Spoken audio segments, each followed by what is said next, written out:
There we go. Cool. So we're going to be training today on how annuities work. Regarding the presentation that I typically give in reference to annuities, we're going to talk about the good and the bad about annuities.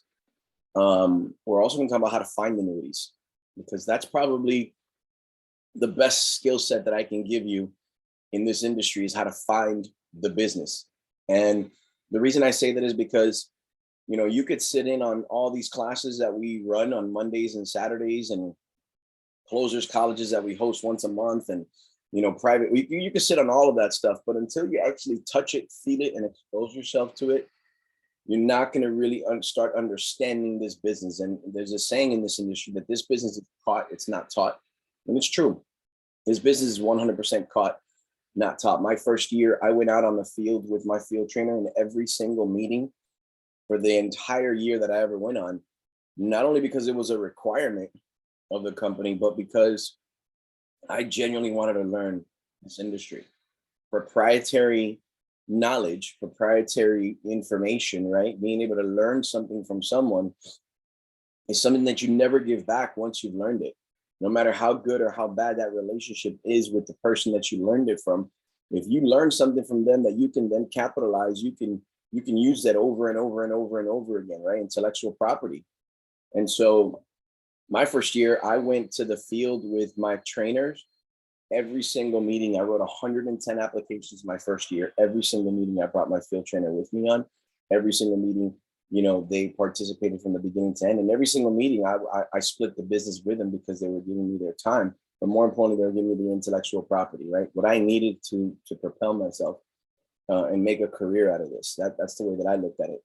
So my hope today is that you learn about how annuities work. Great. But more importantly, I hope that you learn how to find annuity opportunities. I hope you learn how to find them, because when you find them, you now have an opportunity to actually present them or work with a field trainer and present them and try to make a sale. So let's get this started. This coming Saturday, couple quick announcements. 1 week from today, so the 11th, 1 week from tomorrow, Sunday, the 12th, it's our annual TKO business planning session. For those of you that are planning to come, okay, I still need to make sure that I still need a good head count. So if you're not on the list of people that have told me you're going to come, I need you to get a message out to me and let me know that you're coming. This is going to be hosted in South Jersey. You would fly into the Philadelphia airport. It's the closest one. Yes, Philadelphia is in Pennsylvania, but Pennsylvania and Jersey touch lines. It's a 20-minute drive in. Let me see here. I see a message here. Kelly says, I'm going to be driving up Sunday morning and stay the day. Awesome. Good. I'm glad, Kelly. I'm glad you're coming. So in that session, just so you know, we're planning to go through and really business plan out for the remainder of the year. Really treat this like a business. Go through the activities that you need to be doing. Understand the correlation between how many dials you should make versus how many people should answer versus how many people answer to how many people should schedule. Go over the types of objections that you're getting. Go over what's the ratio of appointments that you schedule versus how many you keep. Go over what's the ratio of how many appointments you keep versus how many you should actually close. Go over how to treat your business like a business by maintaining a Bob book, right? It's called the Book of Business book and a pipeline book. We're going to go over all of that stuff. But as a special treat as well, too, we're going to have Allianz wholesalers are going to be there for their one-on-one training with us. They're more than likely going to be providing us lunch. I'm still working on that. That's why the head count is so important. But I'm going to have a private session on disability insurance training and long-term care insurance training, because those are two avenues that if you also learn how to ask the right questions and find that business, it could propel your income an extra 30-40% just by having that extra conversation. Because some people respond a lot more on disability insurance than life insurance. Some people respond more on long-term care than they do life. So to know how those work and to be able to have those conversations is going to be equally important. So I would encourage you to attend. I think on training today, I believe Dominance Financial, Nathan's going to be there. I believe George Caralas is going to be there. Kelly Rende is going to be there. I believe Lucia is going to be there. Rob Raw is going to be there. I'm just looking at the list of people that are here right now. It's probably gonna be about 10 of us, but we have room for more. I need to know the head count so that I could plan accordingly for that event. Okay, we're flying in. If you're flying in Saturday night. Literally, I fly in, I get there at 1 a.m. I get there at 1 a.m. I get there late. Then Sunday's the entire event. It'll probably run from like 8 to 6. And then Monday, you fly back. Monday, I fly back at 6 a.m. Like I'm literally just kind of coming, doing the event, coming back. And so it's 100% worth it. I think hotels like $100 a night. I don't know if that discount is still there. So let me know if you haven't booked your reservation. How you get all the information to this is you log into the TKO website, you scroll down to the TKO annual business meeting. But let's get into it. Let's get into training because I want to take advantage of the time. This last week, we opened up 2 annuity cases. 2. One was from a mortgage protection lead. The second one was from a final expense / long-term care lead. Now you might be thinking, what the heck? How do you do that? What do you mean? The most important meeting that you're going to have in this business with a client is your initial fact finder. If there's one tip I'm going to give you today that was a lifesaver for me, don't go into any single meeting with a prejudice on what that person's going to buy and not buy. Don't go in there thinking, oh, this person just wants life insurance. This is what they're looking for. Don't go in there with an illustration in your back pocket because you're ready to go and sell the person because you think you know what they want. What's crazy about this business is those that you think will, they won't. Those do you think that want this, want something else. It's insane. The people that you think aren't going to buy, the ones that do buy. The best thing that I learned about this business is to make sure my first meeting, with them, is nothing more than a fact finder. Nothing more than a fact finder. Now, some agents are very much against that. I can tell you right now, final expense agents are very much against that because final expense agents, because they're working leads, they're scheduling a meeting and they want to come in, write the business, come out, go to another meeting, write somebody else. It's very transactional, in and out, in and out, in and out. I'm not going to tell you that I don't have those. I'm really not. Last week,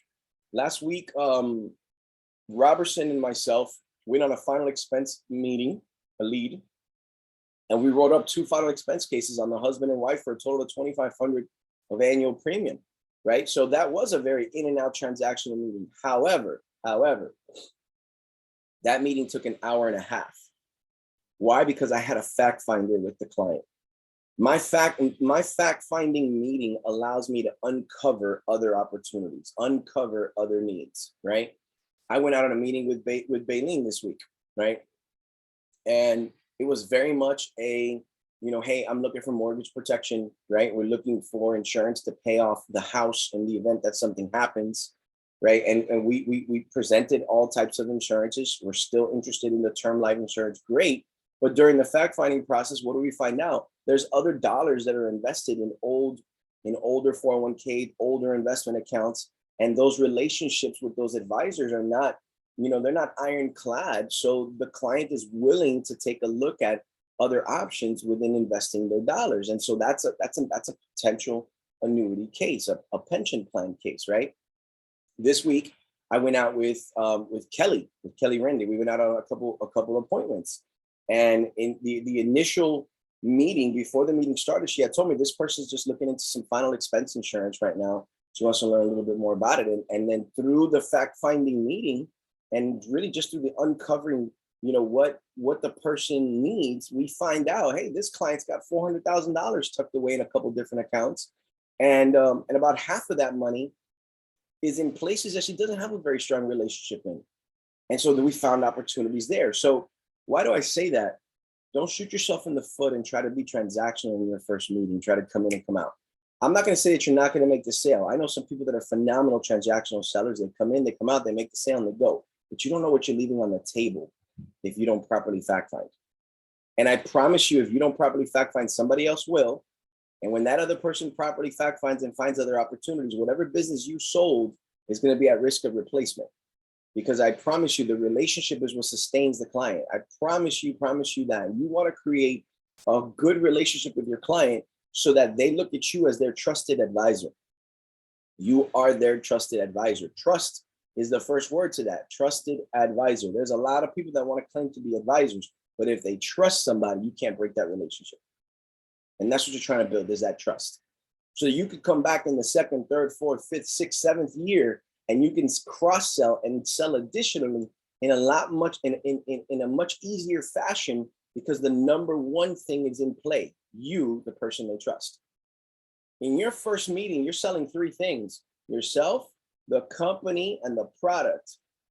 But once you've done a good job of selling yourself, all your other meetings that follow, you're just reminding the client, refreshing the client on the product and that client's long-term goals. But because they trust you, they go in blindly to the products because they know that they can trust the advice that you give them. But you got to build that trust first. You got to build that trust first. That's how you move yourself from a lead business to a relationship business. Lead business is great. You make good money. I'm not going to tell you no, right? I'm really not. I know some of you guys are like, what the hell are you talking about, Tony? Leads work for me. I'm throwing in 20, 30,000 a month. I'm not saying that they don't work. I'm saying that if you also want to get into a relationship business where people are giving you referrals, people are coming back from secondary, third, and fourth pieces of business. If you want your book of business to feed you more than just that initial sale, you got to learn how to properly fact find, right? So my first thing that I do in a fact finding meeting is my elevator pitch. I call it my approach language, okay? This is where I tell the client, listen, Mr. Client, I want to give you a 50-foot bird's eye view of what I do. And based on that introduction, I want you, Mr. Client, to tell me where you want to lead this conversation. You know, I do this in every meeting. You can ask Baleen, you can ask Kelly, you can ask Robertson, 3 agents that I worked with this past week. It doesn't matter if they've already told me or told you or in the lead itself told us what they wanted. They have no idea what I offer. I've got to give them my elevator pitch, my 50-foot bird's eye view introduction of what I do. You got to, right? So here's how I say it. I go, Mr. Client, let me give you kind of a 50-foot bird's eye view of what it is I do. And then based on that introduction, Mr. Client, I want you to tell me which of these topics do you want to talk about today in the hour that we have together, right? It's 2:00 right now. I got us down for an hour. Is that going to work, or do we have a hard stop at any point in time, right? If the client only gives me 20 minutes, I'm not going to try to crunch everything in 20 minutes, but I need to know that I have the permission to go the hour, right? Most people say yes. Some people will be like, no, 20, 30 minutes. Here's my pitch. I said, Mr. Client, I specialize in 3 areas. The first area is risk management. That is protecting your biggest assets.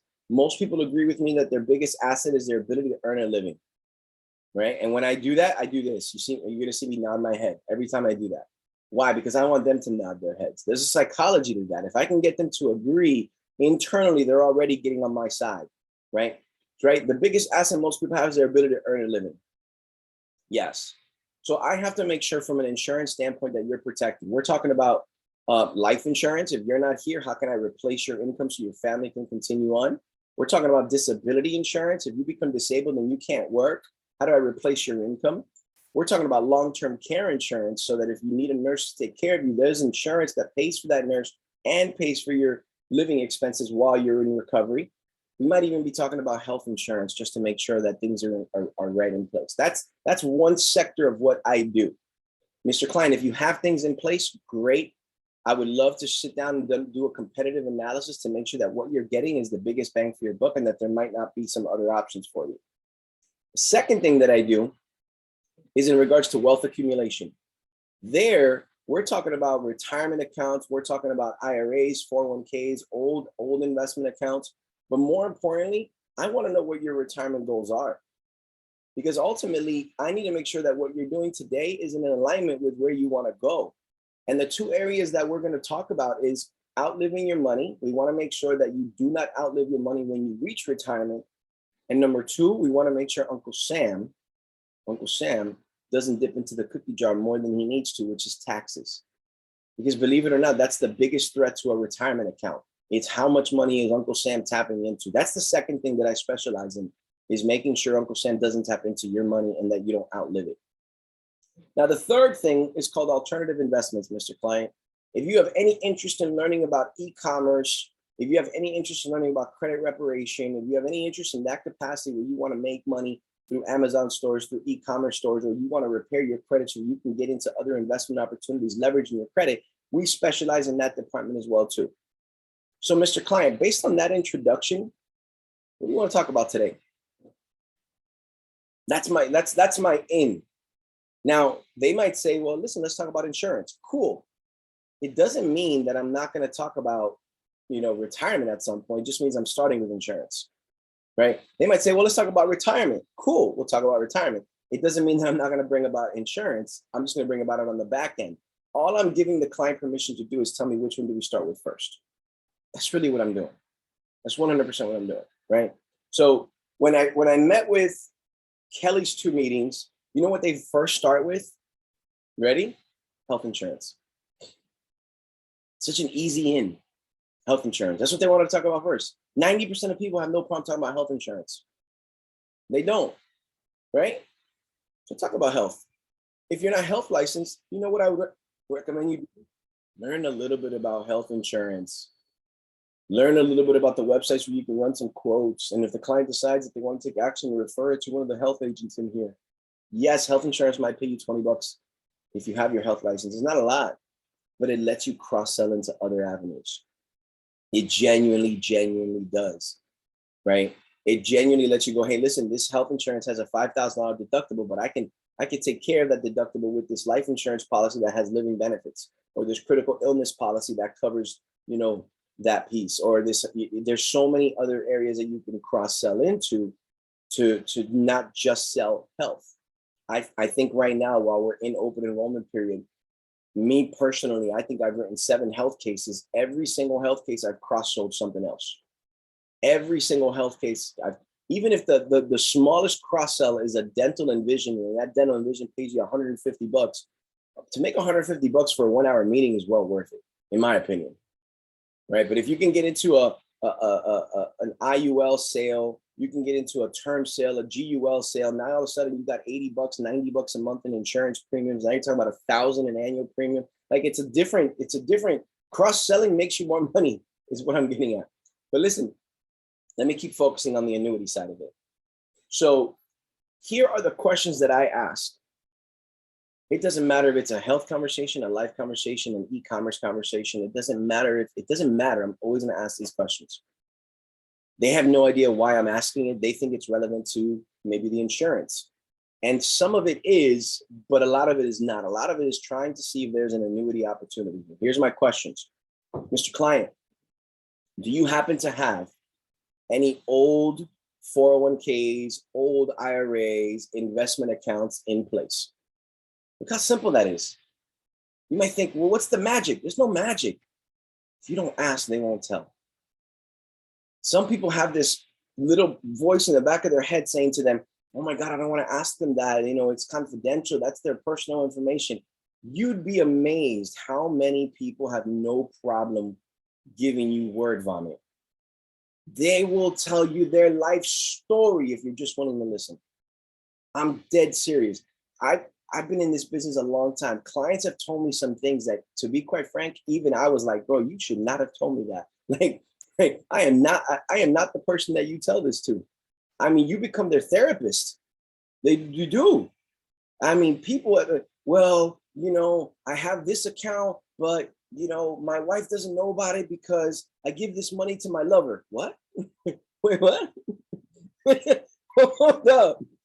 Like, they have no problem telling you their life. They don't.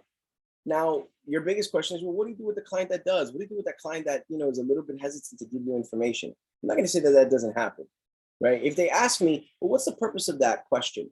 Let's say their interest is life insurance, but I still ask that question. Do you have any old 401ks, old investment accounts, any money stockpiled away? My answer is simple. I said, Mr. Client, the insurance company is going to need to know what your assets are because they need to take that into account with reference to how much life insurance you're going to purchase. I can't get somebody $1 million of coverage right? I can't get somebody $1 million of coverage if all they make is $25,000 a year and have $5 in their bank account, right? So we need to validate, I need to suitably validate why we're getting $1 million of coverage. So these questions are all very relevant to your insurance needs, right? And Mr. Klein, let's be honest, if you need $500,000 of insurance, but you got $200,000 worth of assets, do you really need $500,000 or do you just need 300,000? That's why these questions are being asked, right? Now, again, that question, 1 in every 100 meetings. The other 99, word vomit. They tell you everything. I mean, bleh, like easily. Don't lie, easily they tell you everything. It's crazy. People want to be heard in today's world. Now, people aren't given an opportunity to talk. They're not. So when you're willing to say, hey, I'm going to use this more than this, they love you. They want to tell their story. They want to tell you their story. They want to tell you about their kids and their retirement goals and their past and their job. They want to tell you. They want to. Anyways, that's my questions. Mr. Client, Miss Client, you happen to have any old 401ks from old employers, investment accounts invested elsewhere, or just money stockpiled somewhere under a bed? You know what they're going to say? Yes. Okay. For my technical people, you're going to struggle with this next step. You're right. Look at Tanisha. She's quick like, no, Tanisha, I'm not just talking about you. There's other technical people. You're going to struggle with this piece because when they say yes, you want to know everything about it. What's the balance? Who's it with? What stock portfolio? What bond portfolio? How long have you had it? What's the fees? You want to know everything. The client doesn't know everything. The client barely knows the balance. I'm just being honest with you. You know what you want to know? Here's what you want to know. What company is it with? Is it an IRA, 401k, or is it just investment, just money invested? They know those types of answers. And then you ready? It's the balance. You know what some people tell you when you ask them for the balance? They go like this. I don't know. So here's my question to them. If you had to hazard a guess, just a ballpark, what number would you say you'd give me? And if they still struggle, because that happens, they still struggle giving you a dollar amount, here's the way you ask it. Watch this. Mr. Client, would you say that dollar amount is closer to 10,000 or closer to 100,000? They're going to go, oh, it's closer to 100. Okay. Would you say that number is closer to 40,000 or 100,000? Probably closer to 40,000. Okay. Would you say it's closer to 40,000 or 70,000? You see what I'm doing? I'm just kind of narrowing in till I get kind of a ballpark. Let me tell you why that's important. Annuities are a complicated investment, especially a complicated investment to underwrite. You might put a lot of time and energy and the person only has $10,000. Sometimes it's not worth it. I'm just being honest with you. Sometimes it's just not worth it. I need you to also value yourself as a business professional, right? Like think about it like this. Think about Uber Eats, right? You think Uber Eats is going to deliver 99-cent fries 5 miles away? No, they could, but they won't because it's just not a good business decision. You go to Uber and you want to order some McDonald's French 99-cent fries, they're gonna tack on a $15 service fee just for the drive. They're not gonna do it for just the 99 cents because it costs them more money and more time than the profit they generate for picking up those fries. You have to look at yourself like that as well too. Yes, we want to help everybody, but you got to make sure you're still taking care of you and your business and your family. So when you deal with clients that all they have is $5,000, $10,000, I'm not gonna lie, me personally, I'm probably going to say, hey, listen, you might just want to put that in a CD at a bank because, number one, it's hard to find an annuity that'll accept those small dollar amounts. It really is, right? And number two, is it worth the time and energy that you're putting into it? Because let me tell you, the commission is very, very tiny, very, very tiny in that space, okay? So that's why I want to know the balances. That's why that's important to me. So now once I've determined that I know they have money, I know what the balances are, right? Here are some of the questions that I ask to really feel the person out and see if there's an opportunity to move that money over, right? Here's just some, just kind of, I'm going to shotgun. I don't use these all the time, but I have these in my inventory to use, okay? I'll ask some questions like this. Mr. Client, when's the last time you met with your advisor that helps you manage those dollars? If they've never met with that advisor, I promise you there's no relationship there. But if they meet every single year and they tell you, no, we meet every single year, we do the reviews, we do adjustments and da. Now I know I might be in competition with the relationship, right? So I need to know that question, right? Mr. Client, how comfortable do you feel where those dollars are invested right now? Right?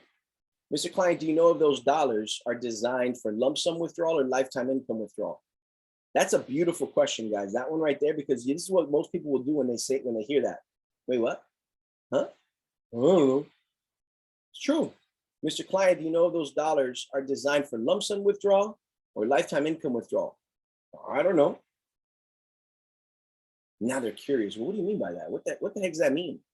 Because most financial advisors will talk to you about wealth accumulation, growing the money, but very few will talk to you about distributing the money. Very, very few will. As a matter of fact, that's one of my objections. That's one of the objections you're going to get, and there's a way to overcome it. Some people tell you, well, I have an advisor that I work with. That's great. I just want you to know that. That's great. Mr. Klein, I'm not in the business of altering or replacing any relationships that you may have. If you have an advisor that's helping you accumulate the dollars, I just want you to know my specialty is with regards to distribution. What I do complements what you're doing with that person. So that's my immediate objection handling when someone says to me, I've got an advisor that's already dealing with it. Remember, they might only see you as the insurance agent. So when they see that you're dipping into that territory, that they might throw up that wall. I got an advisor that I work with already. Mr. Klein, I just want you to know up front, that's great. I'm not in the business of altering or replacing any positive relationships that you may have with your advisors. I want you to know their job is to accumulate the dollars. My specialty is with the distribution of those dollars. What I do actually complements what they got going on. With your permission, I like to continue to ask questions, but I wanted you to know up front, that person's role to you is not at risk of being, replaced simply because of our conversation. If anything, I'm here to enhance what they're doing. Is that okay with you? And some people will say, yes, continue. Some people will say, no, that's okay. No problem. Go back into insurance conversation, get out of the investment side. Does that make sense? That's the language that I'm giving. That's the language that I'm giving, right? So other questions that I might ask about those dollars. Mr. Client, do you know what fees you're currently paying? Oh, no. Right? Mr. Client, do you know that a 401k has anywhere from a 2 to 4.5% fee that they don't talk to you about? Let me ask you guys, did you know that? Did you know that a 401k has anywhere from 2 to 4.5% in fees that they charge, and they do not have to legally disclose that fee until you request it? And it wasn't until a couple of years ago that they changed the laws and they made it so that the client could actually request it, because before they couldn't even request it and get that number. That's in every 401k. You know why? Because a 401k company needs an administrative company to file all the reports every single year. And that administrative company has a charge.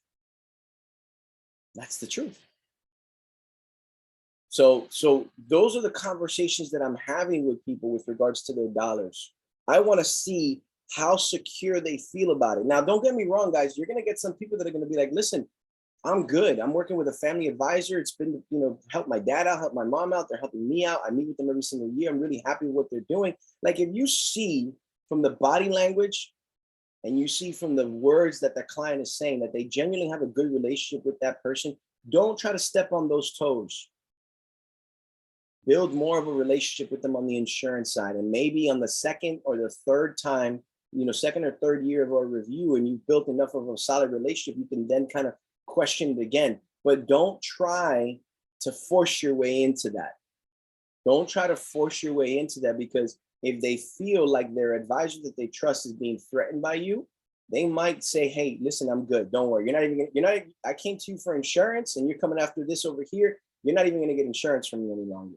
But it's still worth asking those questions, because you'd be amazed how many people will tell you, I haven't talked to anybody about this money in a long time, and I don't have a great relationship with the advisor. I didn't know about any of these stuff that you're telling me. No one asked me. Lump sum withdrawal versus lifetime income, I have no idea, right? So it's worth asking, but when you start to see roadblocks, be willing to back up if you need to, okay? Bailene has a question. Is it true that you cannot move a 401k unless you leave that job? That's true and not true. So 90% of employers will not let you move that money until you quit that job. It's true. However, there is such a thing called an in-service distribution. In-service distribution means you can distribute the money while you're still in service with that company. So you're still working and you're moving that money out. Some companies permit it. And I'll tell you, because of everything that's happened in the last couple of years, a lot more companies are starting to permit that. In certain circumstances, they have to permit it. You know when? When the client's over 59 and a half. If you're working with someone who's working and they're already over 59 and a half, they have to be given the permission to move that money out without quitting their job. Does that help answer your questions? Did you guys learn something from that as well too? Those are called in-service distributions. Okay. All right, so let's get into it. Let's if you notice, I'm spending a lot of time showing you guys how to find it, how to ask the questions. You know what's one of the questions that I also love to ask, whether it's life insurance, whether it's disability, whether it's retirement plans. I always ask this question. I go, Mr. Client, now that we've talked a little bit about this concept, we've talked a little bit about the opportunity, right? Let me ask you this question on a scale of 1 to 10. 1, not interested, 10, very interested. Where do you see this conversation? That's a great question to ask if you want to measure their level of interest. It's a great question because if the person says to you 10, you know that they have a genuine interest in learning more. Now you can schedule a second meeting to put together illustrations to present it to them. You could do that. But if they tell you 3, you know that the person really just doesn't have that interest. Right. So, I mean, if you meet the person and you want to talk about life and then you start asking them questions about their, 401k, do you have any old ones? Is it with the old employer? When's the last time you met with the advisor? You know what the balance is? Are you aware that there's lump sum withdrawal versus lifetime income? Is Mr. Klein, on a scale of 1 to 10, what's that level of interest to you? And they tell you 3, like, all right, just go back to life. Go back to the insurance side. There's not too much not too much movement happening on the investment side. Does anybody have any questions about that? Okay. I'll stress this again. Don't go into a single meeting with a prejudice on what you think the person wants and doesn't want. I promise you that. You can ask Kelly this week. She said the same thing. She says, listen, we came into the meeting and I thought it was this. And for a moment there, I was a little bit confused with your questions, but I understood towards the end why you were asking them. Like, I never thought we were going to go this route. Kelly and I just presented a $200,000 rollover. We just did. And the client, based on the conversation, seems pretty promising that she's going to do it. And we're going to know about it by the end of this Friday. We'll know about it by the end of this Friday. If we close that deal and that's Kelly's first deal, Kelly, you would have done a $200,000 rollover case, which you could probably talk to 100 insurance licensed agents and you'll see that maybe 3 or 4 of them have done that kind of a rollover, especially within their first month in business. Right? Like that's how, I don't know why, but a lot of people are afraid to talk about annuities because of this unknown. I don't know how it works. Right? So now let's get into the actual presentation. Once you see the person has an interest. Okay. And now this is to everybody as well too. If you learn what I just taught you, but you don't learn any of the presentation, if you just find the interest, schedule a follow-up meeting.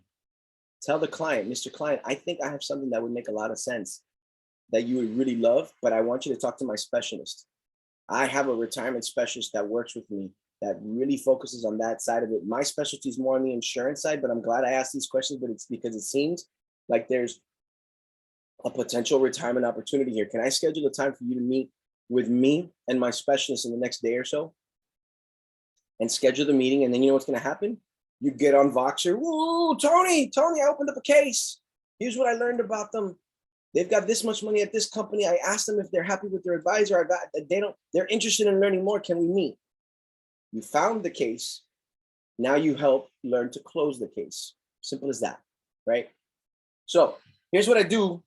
Once I've uncovered the need, I've uncovered the interest. I'll tell the client, I go, Mr. Client, okay, when you hit retirement, please pay attention to this verbiage because it really puts the client in the right mindset. Mr. Client, when you hit retirement, What do you think is going to be of more interest to you? The lump sum of money that you have, or the income that that lump sum of money provides you every single year to provide for your lifestyle? Which of those two is of more interest to you? Guys, I'm not going to lie. 99% of people are going to tell you how much income is that lump sum going to give me, right? And I tell the client that, I go, a lot of people think $1 million is the number, but let's be honest.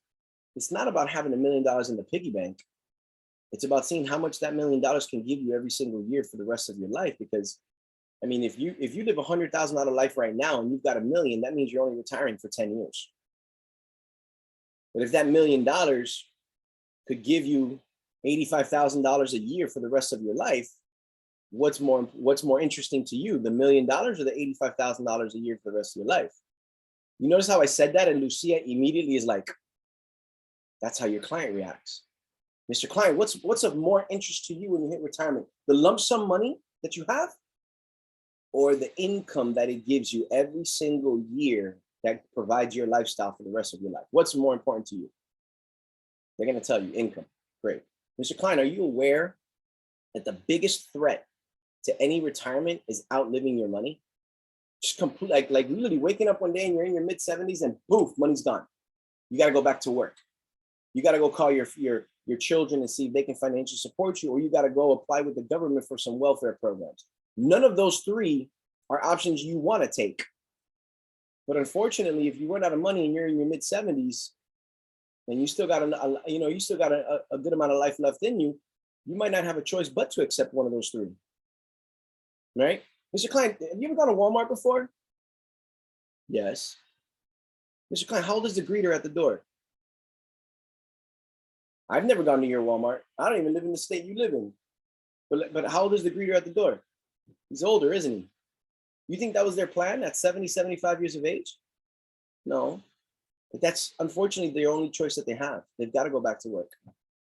And maybe they used to work in an executive type position, but now they're not as marketable any longer. Mr. Client, my focus for people in retirement is to make sure that when they retire, they stay retired and they never have to come out of retirement. I provide people with lifetime income options. Is that something that would be of interest to you?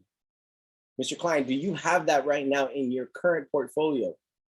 Because I know you talked to me about your Charles Schwab account, you talked to me about your old 401k, you talked to me about your crypto account, you talked to me about your Forex trading, but out of everything in your portfolio, is there anything that can look at you in the face and give you a lifetime stream of income that you can never, ever, ever, ever, ever outlive?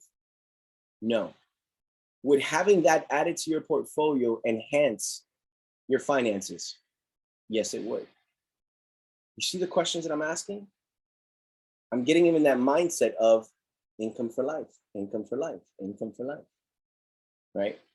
Mr. Client, do you know that there's only one vehicle on the planet that provides for lifetime income? One on the planet. No, I didn't know that. What is it called? It's called a pension. Have you ever heard of the term of a pension plan? You know that back in the day, in the 50s and 60s, our grandparents relied on working for places that provided them pension plans. And there was typically some type of a vesting schedule. Most people back then stayed at the same job for 30, 40, 50 years because they wanted to take their pension with them. Nowadays, people don't stay at the same job for 30, 40, 50 years. They change jobs every 2 or 3. Why? Because there's no pension plan in place and they can take with them their 401k.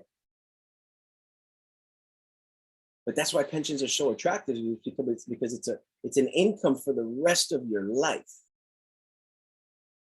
Tanisha asked the question, what's your pitch for people who you know are retiring, but they're cold leads? Are they, I don't understand that question. Are they people that you know, or are these people that were like on a lead list and you just never talked to them about retirement? So they're people that you know that they'll be coming up on retirement, but it's not like there's no open for the conversation. So they haven't reached out, they haven't mentioned anything. They know you? No. So I'm thinking about like that list from the state.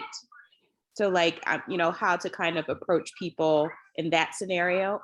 Honestly, remember the list from the state that you're talking about, you don't have a phone number. So you're just gonna have to put together a really good like letter and mail it.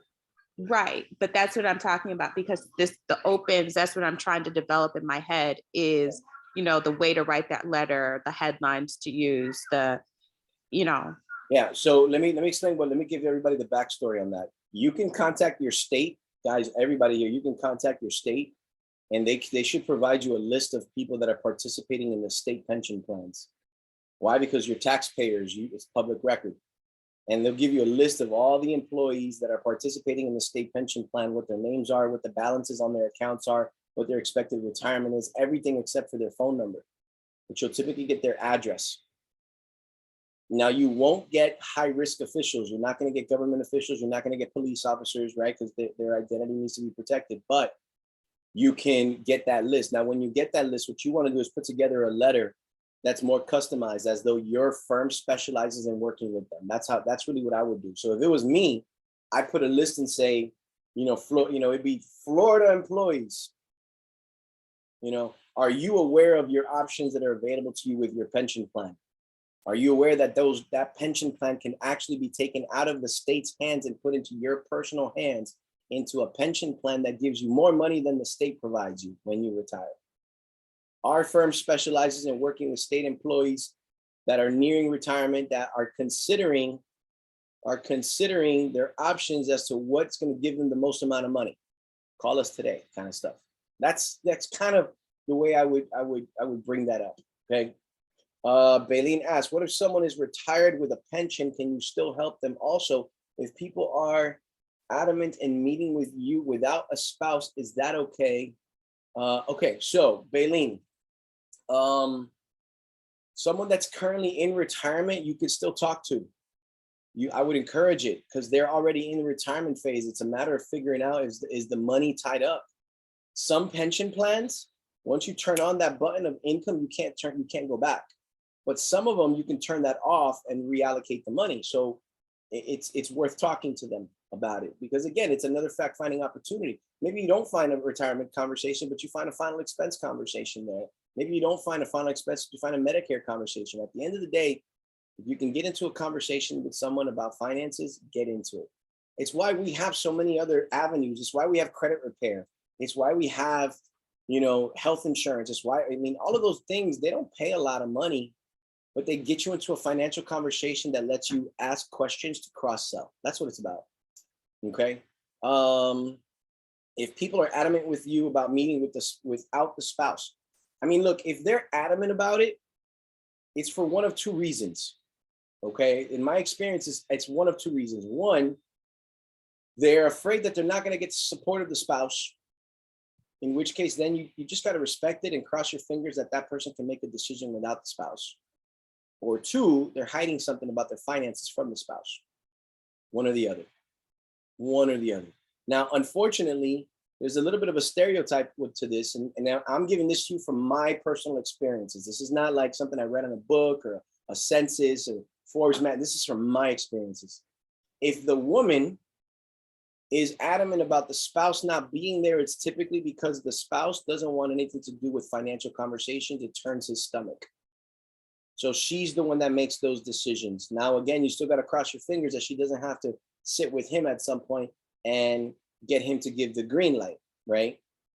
If it's the guy who's adamant that the spouse isn't there, it's typically because he's hiding something about his finances from her. It's just the truth. Again, from my experience, I see some crazy stuff. I'll never forget. There was one guy that, no lie, he was hiding close to $100,000 of income every single year that he was generating. And he was using that money to pay for his lover's condominium and his lover's lifestyle. Like straight up 100,000 that wife knew nothing about. Like, he was adamant to me about, listen, do not address a conversation about my income and my budget when you meet with me and my wife. Oh, okay. What's going on? It's just the way it is. Anyways, so hopefully that answers your question. So notice I'm getting the client in that mindset, the mindset, right? So now, once I've had conversations about the value of lifetime income and how nothing in their portfolio has it, I'm going to talk about, Mr. Klein, have you ever heard of what I like to call the 4 Ps? Right? The 4 Ps stands for A personal private pension plan. Have you ever heard of a personal private pension plan before? You haven't. Let me explain. This is what the wealth of America loves to do. They love it. Okay? Here's how it works. Put together a graph. The bottom of the graph represents time. So this here represents today. Okay? This line right here, let's call it 65 years of age. Let's call that retirement age. And then this line right here, we'll put the number 100, represents life expectancy. Okay? This line over here represents money. Okay? So now you got time and money. So from today to retirement, this phase in a personal private pension plan is called the accumulation phase. This is where you're going to accumulate money, accumulate money, accumulate money, accumulate money, right? From here, however, to retirement, to life expectancy, this is known as the distribution phase. It's where you tap into the money, take the money out and create a lifestyle for yourself, okay? You put a dashed line that represents retirement age. Let's say you wanted to invest into a pension plan. You go in right here. We'll call that 100,000. Okay? The way a personal private pension plan works is this. It mirrors a particular market, but it only mirrors that market on a positive year. It only mirrors the market when the market does well. So if the stock market goes up, your money goes up, right? Alongside it. But then if the market goes down, you know what happens to your money? Your money stays exactly where it last left off. It does not participate in a negative market. And then when the market decides to recover, because it always does, it comes back up, your money goes back up, but from where it left off. It kind of creates this staircase effect on your money because you're always going to protect your principal. You're always going to protect your prior year's earnings, and you're just not going to participate on a negative year. Mr. Klein, let me ask you a question. If the market next year crashes 50% and everybody's losing money, and I call you up and I say, Mr. Klein, you didn't make anything, but you didn't lose anything. Are you upset with me? No. You're happy. You're happy you skipped the bad year, right? Mr. Klein, do you like sports? Yes, no, that's what they'll tell you, whatever, right? Have you ever heard of the term of a fair weather fan? Ever heard that term, a fair weather fan? A fair weather fan is someone that puts on the jersey to the team that they like only when the team is winning. But when the team is not winning, you know what they do? They take off the jersey. They're like, nope, not dealing with that, right?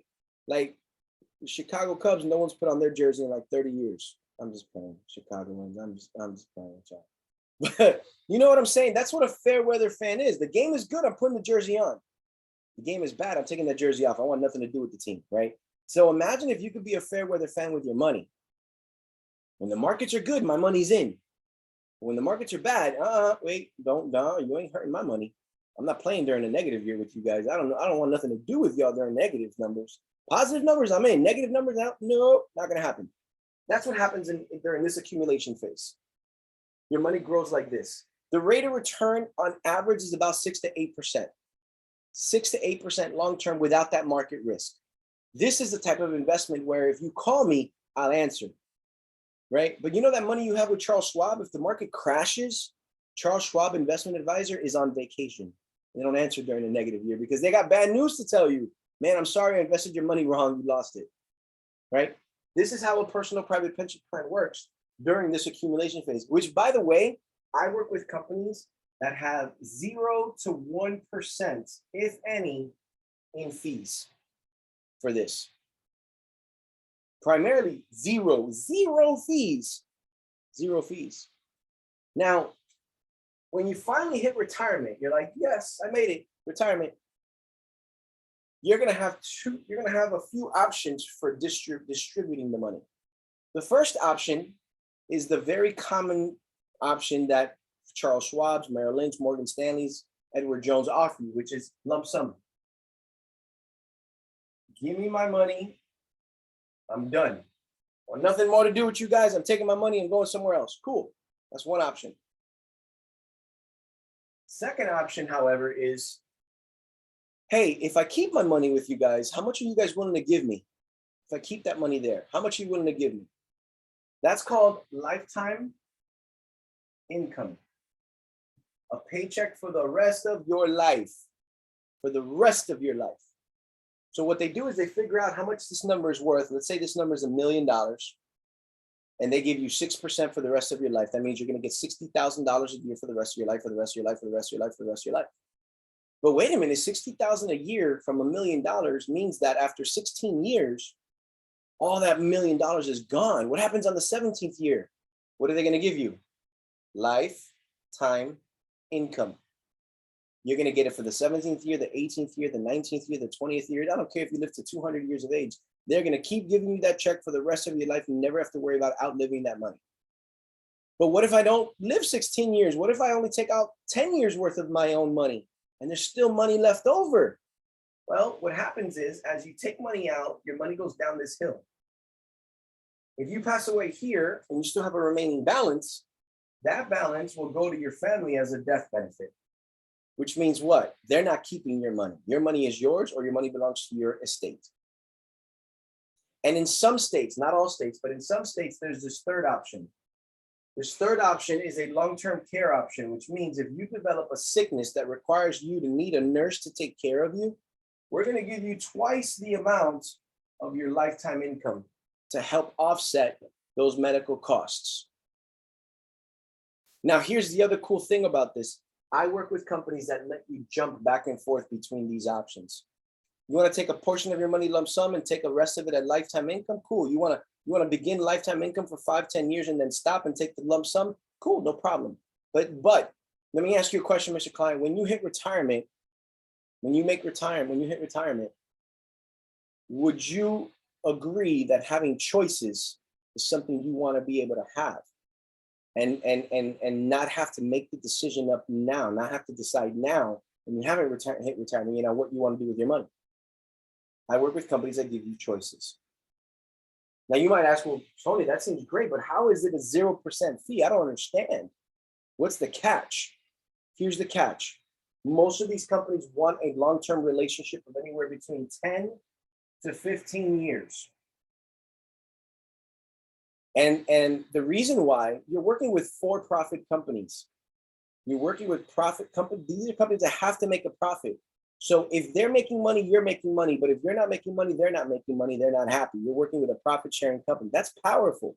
But they want a long-term relationship. They need that 10 to 15-year window commitment from you that you're going to keep the money there so that they can make a profit and pay you a profit.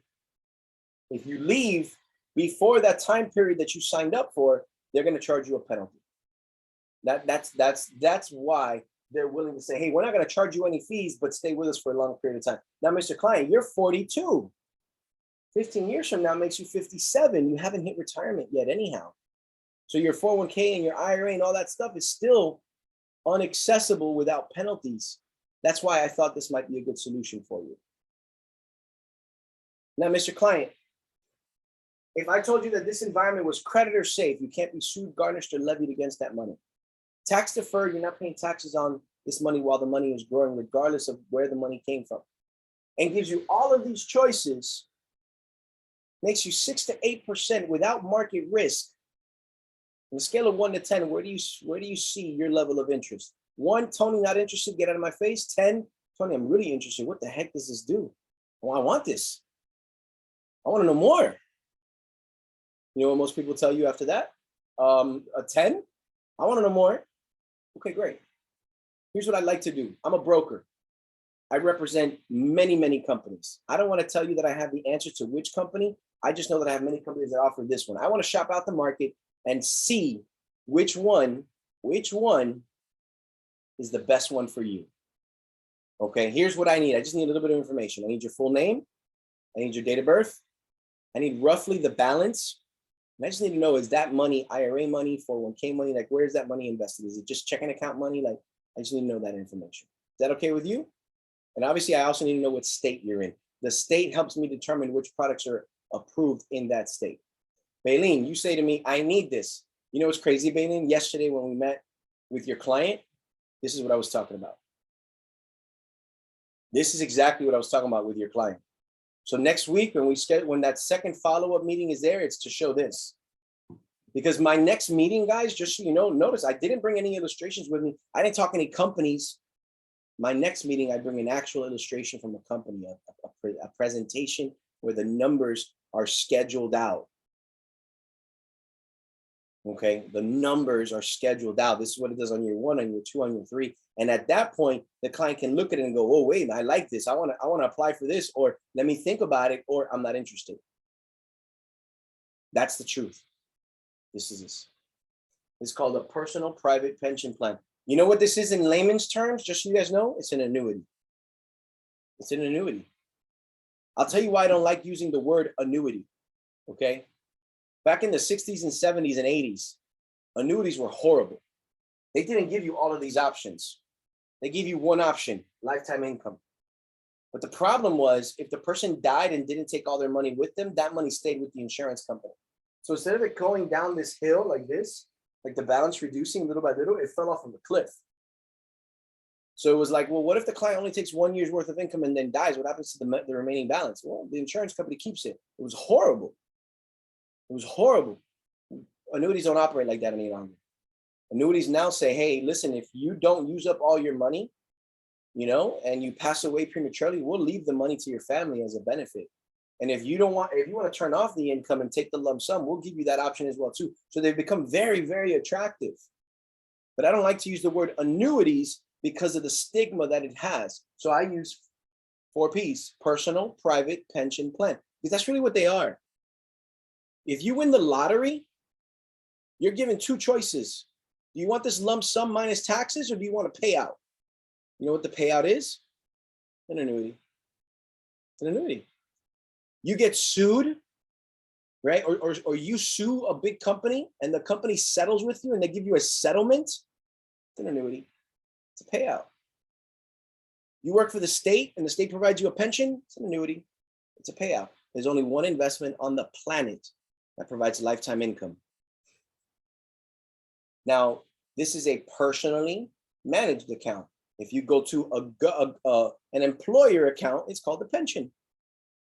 If you get it from a lawsuit, it's called a settlement.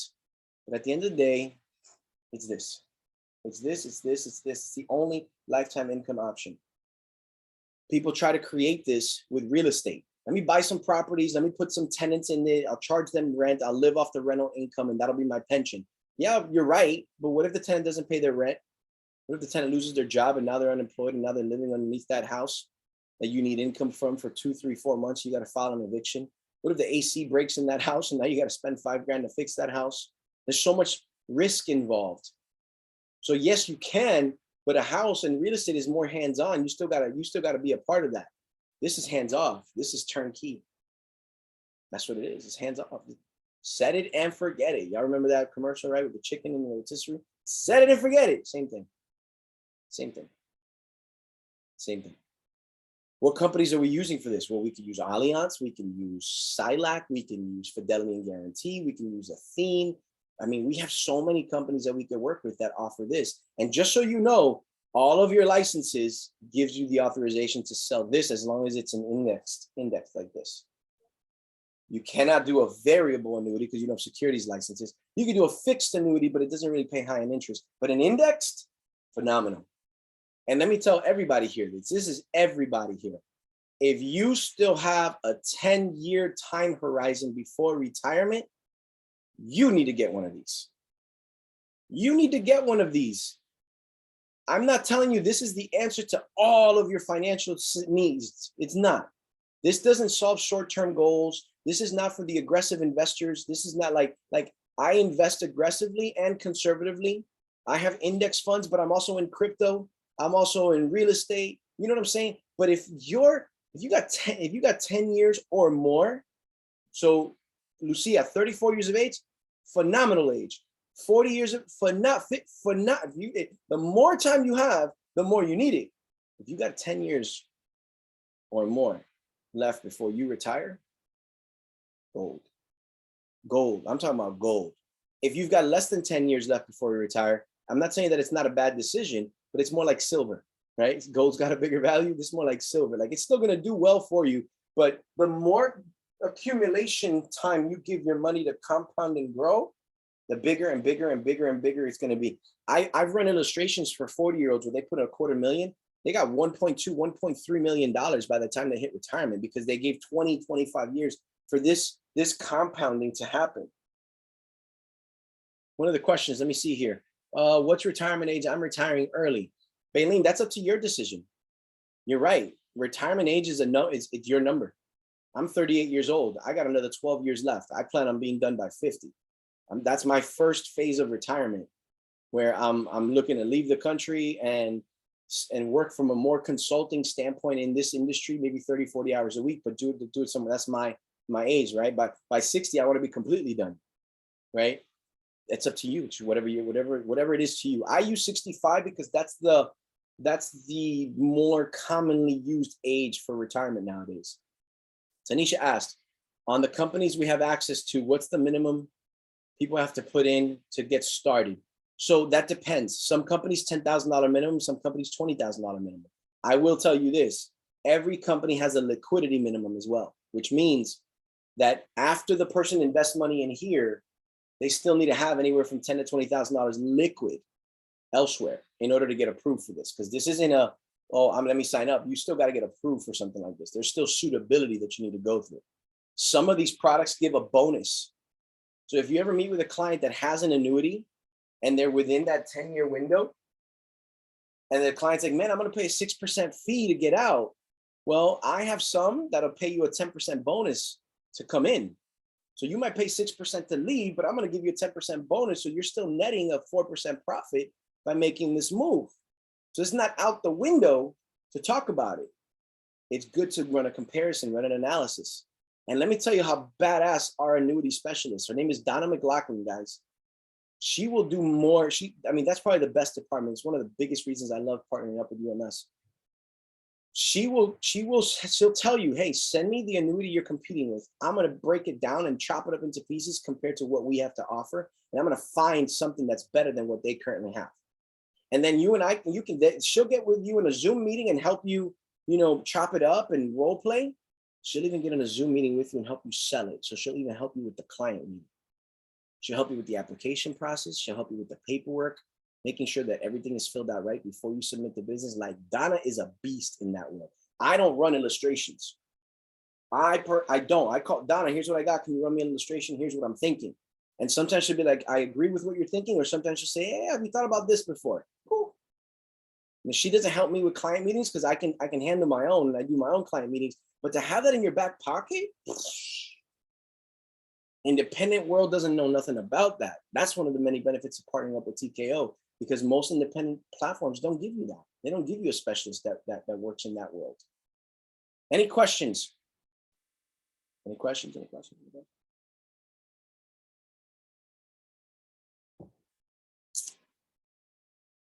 Everybody's good. Everybody knows. I have a question. Yes, sir. Go for it.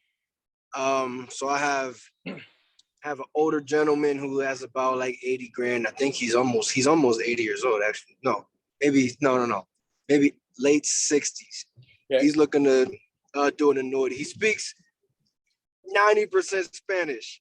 Would that be someone I can put in front of you or Donna, who I don't know if she speaks Spanish, but yes, 100%. Especially cool. Spanish speaking is all right. Because Donna don't speak Spanish. Gotcha. Me.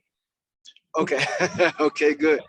So I'm gonna set him up with you. I have another guy who he told me or specifically, look, I got about not much, I got about 45, 50 that I want to put aside in this annuity thing you were talking about. We were at a boxing event. He was talking about what I do and what he does. So talk with him this week and see if we can put something together. So just let you know, I got them both coming to you then. Let's go. Let's do that. Okay, listen, cool. So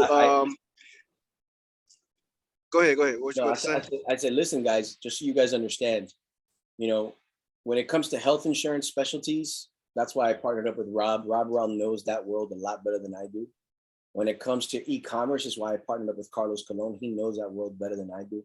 I know how to stay in my lane. My lane, guys, like when I tell you this is my baby, this is the stuff that I know like the back of my hand. It's insurance and annuities. You talk to me about IUL strategies, infinite banking, premium financing, or annuity strategies. That is my lane where, and I'm not saying it to puff myself up. I'm saying it so that you guys realize the resource that you guys have. That's a world that I've been in for so long. I know it better than most people. That's the space that I flourish the most, and where you're going to learn the most about in regards to those types of high level sales, because that's the kind of stuff that's the stuff that brought me into this industry, is that kind of thing. So leverage it. I feel Last question.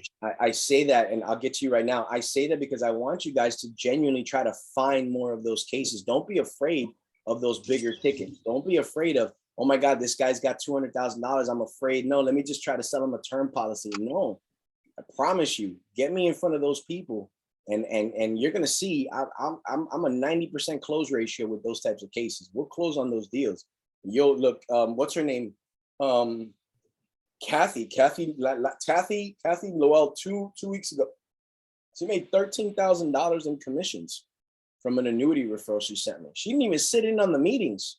She's like, I work a 9 to 5. I can't do it. Can you sit and do the meeting? Sure, cool, no problem. She made 13 grand in commissions on that one sale. Like, trust me, don't be afraid of those giants. I just got to teach you guys how to find those giants, how to ask the right questions to get the client to go, I'm kind of interested. I'm kind of curious. What are you talking about? I'm talking about the 4 Ps. But listen, I want you to talk to my retirement specialist, because they'll help you out. And I'll come ready to go. I promise you that. Nate, you had another question. Cool. Now it was answered as you was talking. I just remember the other guy who's he's interested heavily. He just hit me on Messenger like 2-3 days ago about the infinite banking. So he's heavily interested about that. He lives in Delaware though. That's fine. Okay. I believe No you're problem, 47 states in. So I think I'm already licensed in Delaware. Let's go.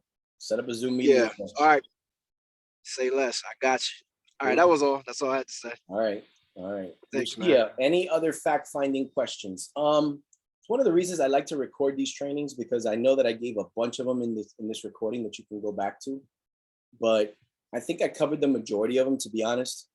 You know, it's always just about, what do you have? And once I find it, I talk enough to, I give curiosity.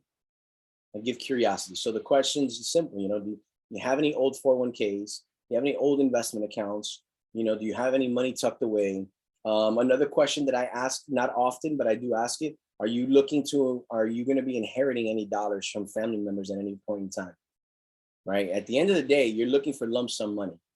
So if you know there's lump sum money coming, perfect. Like we met with a client, Kelly and I met with a client that said to us, hey, she's moving from where she's going.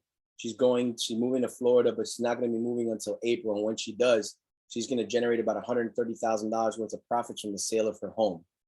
You know what I did? I put a reminder in April, $130,000. This client is going to be going into her hands in April. So let's talk to her then about it, because I don't know what she's going to do with that money. Maybe she pays off debt. Maybe she reinvests and buy another property, or maybe she's looking for investment opportunities to put the money into, like this, which, if anything, so you guys know, who would be a great referral source to you? Realtors. Realtors are always in front of people that sell houses and make a boatload of money, especially right now. The market's high right now. It is a seller's market like no other. I promise you, there are people right now that are on the cusp of retiring that invested $150,000 into a house that's now worth $500,000. Boom. They sell the house, they make $300,000 in profits. They got to reinvest that money. They're going to either find more real estate to get into because they want to generate passive income and rent that property, or there it is right here. I think Rubiel right now, for example, is working on a case where the client just got $300,000 on the sale of a house. Again, any way of getting access to people who have lump sum money, those are the questions you want to ask. And then once you ask it, to the curiosity questions is, Mr. Client, is anything in your portfolio providing you lifetime income? And do you realize that running out of money in retirement is the biggest risk that people have in retirement? And Uncle Sam tapping into that money from a tax standpoint is another big threat. I mean, if you run out of money, and this is for all of y'all, I want you to understand something. This is not something you take care of when you're in your 60s. This is something you have to start taking care of now. Okay? I need you to understand something. When you turn 65, 70, 75, if you don't got enough money to support yourself, you have 3 options. There's no ands, ifs, or buts about it. 1, go back to work. Who the hell wants to go back to work at 75 years of age? 2, Call your mom, call your kids up, not your mom, call your kids up. My son, my daughter, I need you to support me. I need you to put your life on pause. I need you to not put money away in savings because you need to take care of me because I made some bad choices. Or 3, I need to go to welfare. I need to call the government and ask them for government assistance. Is there Section 8 housing? Is there welfare check I can collect? Is there Medicaid I can offer, I could get? And if and maybe there's a 4th option. If you're from another country, I'm just going to go back to motherland and cross my fingers that it's cheaper to live over there. It's the truth. Look, Sandra's family, they're from Colombia. Her mom and her dad retired a year and a half ago. The only way they were able to do it is they went back to Colombia because they're what they call pensioned, right? That's what they call it, pensionado. It's a Social Security, but the Social Security check is like $900 a month. That's not enough for them to live in the United States, so they have no choice. They're like, they looked at their lives and like, either we're gonna work, either we're gonna be supported by the family, or we gotta go out of the country. So they chose to go to Colombia because $900 a month they can live off of. They're not living great, they are tight. I mean, they are one AC unit from breaking away to bankruptcy with that kind of money, but that's their only choices. So I'm saying this to all of y'all, take action now, start saving now. Start saving now because you're gonna blink. I mean, I'm 38 years old. I remember blinking and being 28. I remember blinking and being 28. Like, where the hell did the last 10 years go? I'm gonna blink again, I'm gonna be 48. Like, what? Just food. I mean, and for those of you that want to leave to another, look, I want to leave to another country. But if I'm leaving, I'm not leaving to live in poverty. I'm leaving to live in luxury. And that, I still got to put money away. I still got to invest. I still got to save. I still have to. I don't want to be that person that's working till 65, 70 before I start living. I want to be that person that at 50 years of age, when I still got a lot of steam left in me, I could say, hey, I'm only working because I want to, not because I have to.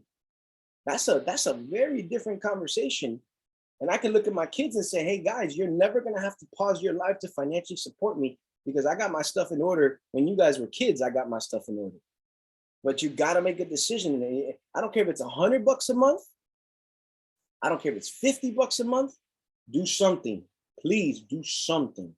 Whether it's an IUL that grows tax-free, if you have lump sum money, old IRA money, and you gotta put it into, a pension, do something, please. That's my piece of the puzzle. I hope you guys learned a lot from this training. And for those of you watching the video, right, because I'm live right now, but I'm sure this video is going to be watched frequently. If you're coming from another company and you're saying to yourself, man, I would love to sell more than just life insurances. I would love to really max out what this insurance license can do. Hit me up. Hit us up. Call TKO. No problem. My direct number, I'll give it to you. I got no shame in that. It's 239-784-1118. 239-784-1118. And to everybody here who's on, if you're talking and prospecting to existing insurance agents, don't be afraid to send them a video like this and be like, hey, watch the video. And if you're learning something, just understand that's the kind of environment, that's what you're going to be learning here at TKO.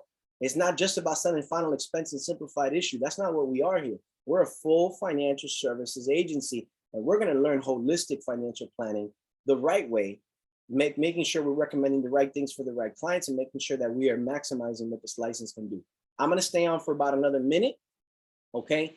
At 11:30, which is 5 minutes from now, I called an emergency meeting to my net VP team. So if I am your VP at 11:30, okay, I want you to get on a Zoom, please, with me. Use my cell phone number as the Zoom ID. If you're a VP, and even if, and you know what's crazy? I'm going to open it up to everybody. I want anybody that I'm their VP to be on, but if I'm not your VP and you want to hop on anyway. Okay, that's going to start in 5 minutes using my cell phone number as the Zoom ID. I'm going to stay on another minute for this one for any question, but you guys are free to go. Have a great day and be blessed.